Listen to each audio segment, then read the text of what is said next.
How you doing? My name's Steve Ragan with CSO Online. I'm here with Jeremy Nielson, a SOC manager, and of course Dave Lewis, CSO's resident blogger at the rotating list of blogs we've got on the site.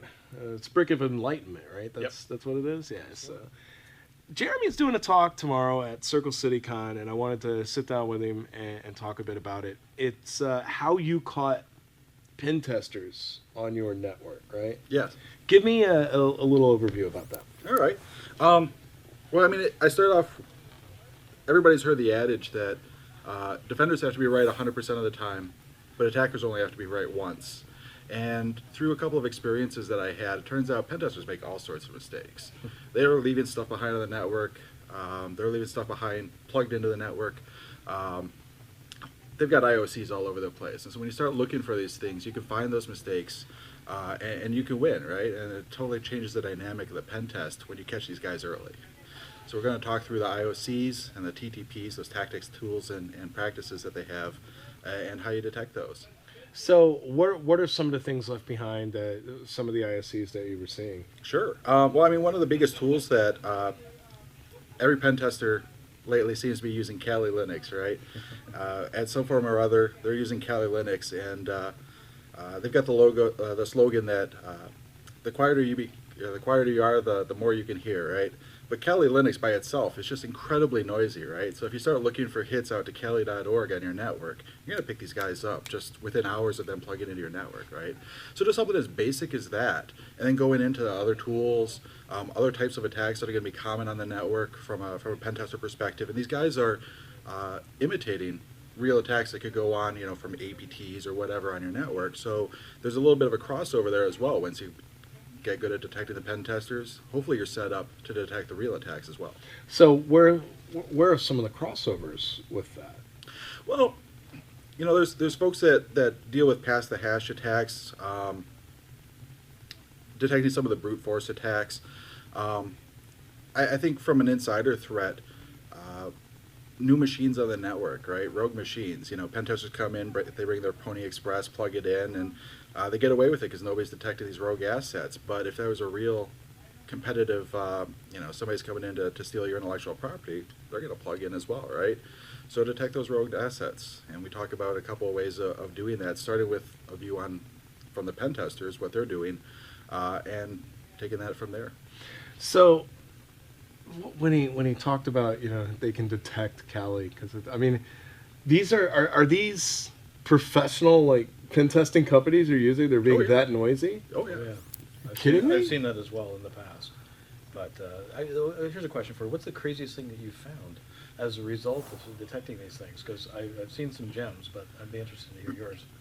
Well, we one of the first pen tests that I was a part of, they dropped a box on the network, and under an exec admin's desk, right? And somebody noticed, called us up, and we're running around with our hair on fire and going through that. They left the box on the network for us to find with the drive unencrypted.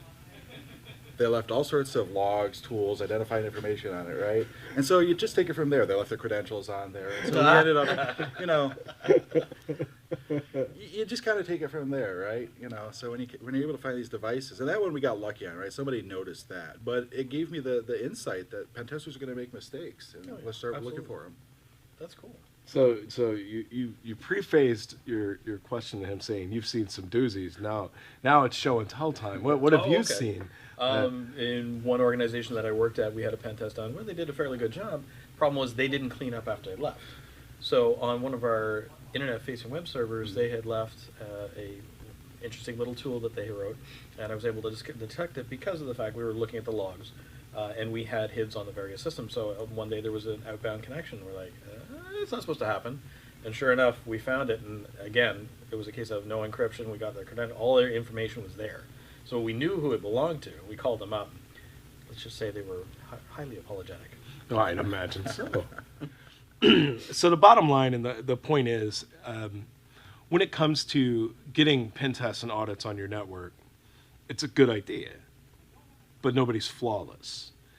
And correct me if I'm wrong, the same types of mistakes these pen testers are doing, there's sometimes a crossover to where, like you said, you can use that to leverage and kind of put yourself in a better position to track the attackers. But I guess let's get granular with that.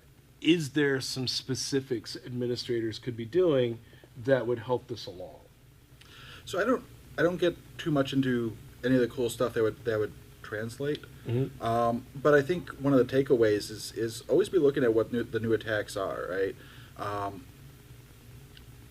Whether it's a red team presentation, whether it's something at DEF CON, you always got to be keeping up to date with the attacks that are out there. Play with them, figure out how the tools work, figure out how the attacks work, run them on your network or in a lab environment, see what logs are generated, right? I mean, that's the biggest takeaway I want to have from this is for folks to realize that blue team isn't just sitting there waiting for an alert to pop, but that you need to have an interactive approach, looking at the logs, seeing how tools work and how they're spinning off other logs so you can write those rules and help detect those before it becomes an issue. Excellent. Jeremy, thanks for coming out and talking to Absolutely. us.